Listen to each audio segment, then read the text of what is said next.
And jump right into it. So first and foremost, it's nice to see you out here. You know, I want to ask, you are somebody that is heavily featured on Monday Night Raw. You're doing really great with all of the comedy stuff and obviously the wrestling. It's brilliant. You're great to watch. Tell me a little bit about what, you know, we've been seeing a lot more of you consistently on TV. Tell us a little bit about those changes. Yeah, I think we've seen, you know, since Hunter took over, and thankfully for my sake, he does really appreciate the wrestling side of what we do. And I think he sees that in me. I think he sees me as a kind of a valuable go-to guy that he can depend on when he needs, like, you know, a quality match out of whoever, which to me is, you know, really gratifying to know that I can be looked upon like that from somebody, not only just fans, but someone like Hunter who's in the position he is. So it's been rewarding. It's been nice to be very busy and kind of feel very useful over the past 6 months, because a lot of times in the past it hasn't been that way. So yeah, it's been a good period. Man, I gotta tell you, I love anytime we get you in a match. I'm like, oh yeah, I know it's gonna be good for sure. So I do also want to ask you, because you've gotten like the shush and the thank you and all of these things over, and you know the fans are loving it. So for you, how has it been that to kind of, you know, every wrestler I think wants, you know, a catchphrase or something, and you got yourself one.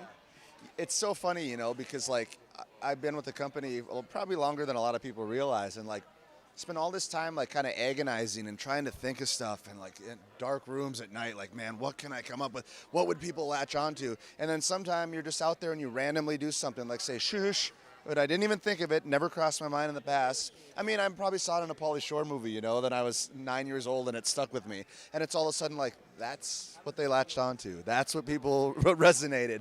And it's like, so for all the work you put in and all the stress you put on yourself trying to come up with these great ideas, just let it happen, man. You just let it happen sometimes, and it does, and it's pretty special, I think. It works better that way when it's more organic. It definitely does, and I had no idea. I thought maybe you had like masterminded it or something along those lines. Yeah, I wish I could say that I came up with some brilliant idea with a pen and on a candlelight some night but it was just, I think I just did it one night during one of our first graduation ceremony interviews, that one we did with Otis, and then the thank you thing, I don't even think it started with this. It was just like, just happened, you know, like, but that's how the stuff works in what we do, and I think that's what makes them special. Exactly. And I do want to ask you, and I know this is a generic question, but I have to know, because I feel like, you know, we've been seeing you mix it up with a lot of different guys and whatnot. So I do want to know who's still on your bucket list of guys that you want to wrestle and get in there with, you know, in WWE, of course. Sure. So fortunately, like I said, over the past 6 months, I've had a chance to mix it up with a lot of great guys, and singles matches too. So I do want to take advantage of this opportunity as a singles guy to wrestle. Like, I haven't gone up against guys like Seth and some of our upper echelon guys, you know, and you know, a lot of people would be intimidated by Brock. I think I could bring something special to a match like Brock. You used to see a guy like Daniel Bryan bring like special nuances to matches with certain opponents, very specific to them. And I think I carry that same quality, or have the ability to. So a guy like Brock and a guy like Bobby Lashley, who I've had like short matches with, but like I feel like I could really get a lot out of all these guys, like in lengthy programs. So yeah, there's a lot.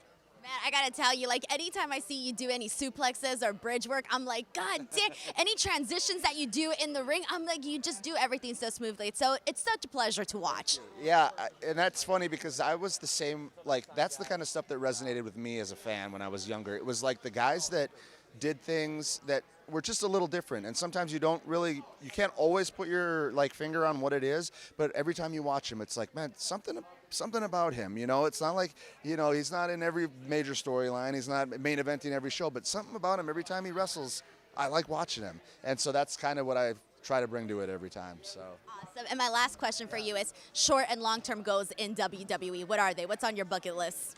Short term, I think what we've seen recently is kind of the crowd is slowly, organically kind of taking to Otis again in a way.